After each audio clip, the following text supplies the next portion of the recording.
జూబ్లీహిల్స్ ఎన్నికల ఫలితాల కౌంటింగ్ లో కాంగ్రెస్ ఆధిక్యంగా ఉంది. సో మొదటి వరకు సర్వేల పరంగా టీఆర్ఎస్ ఉన్నప్పటికీ ఎగ్జిట్ పోల్స్ ఇప్పుడు రియాలిటీ చూస్తుంటే కాంగ్రెస్ ఎలా అనిపిస్తుంది? మొదటి నుంచి వాస్తవంగా చెప్పాలంటే బీఆర్ఎస్ కే సపోర్ట్ గా ఉన్నారు. ఇప్పుడు వచ్చే రౌండ్లు ఏవైతే ఉన్నాయో సరే, కాంగ్రెస్ వచ్చినప్పటికి కూడా ఇంకా కొన్ని రౌండ్లు ఉన్నాయి, చూద్దాము. పబ్లిక్ అయితే మా పక్షాన ఉన్నారు. ఎన్నికల రోజు ఎంత భయభ్రాంతులకు కాంగ్రెస్ రౌడీలు కావచ్చు, అదేవిధంగా క్యాండిడేట్ కావచ్చు, క్యాండిడేట్ వాళ్ళ నాన్న కావచ్చు, ఎంత చేసినప్పటికీ కూడా ప్రజలు భయభ్రాంతులకు గురి కాకుండా వచ్చి బీఆర్ఎస్ ను కోరుకున్నారు కాబట్టి ఇన్ని ఓట్లు మాకు వస్తున్నాయి. ఇంకా కొన్ని రౌండ్లు ఉన్నాయి, చూద్దాం. ఖచ్చితంగా బీఆర్ఎస్ గెలుస్తుంది అనే సంపూర్ణ విశ్వాసంతో మేమున్నాం.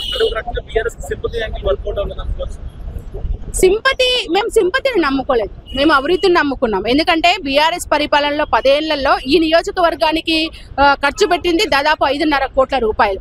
నాలా రిపేర్ కావచ్చు, అదేవిధంగా కళ్యాణ లక్ష్మి కావచ్చు, లేకపోతే రేషన్ కార్డులు కావచ్చు, లేకపోతే డబుల్ బెడ్రూమ్లు కావచ్చు, అదేవిధంగా ఫ్లైఓవర్లు కావచ్చు, రోడ్లు కావచ్చు, రోడ్ల మరమ్మతులు కావచ్చు, స్కూల్స్ కావచ్చు, ఏదైనా సరే మేము అభివృద్ధిని నమ్ముకున్నాము, సెంటిమెంట్ నమ్ముకోలేదు.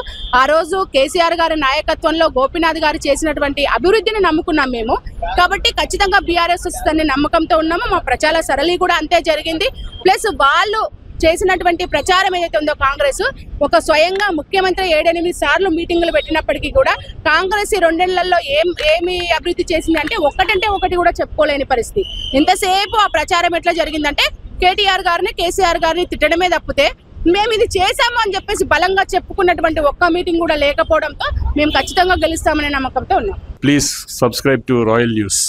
All the best.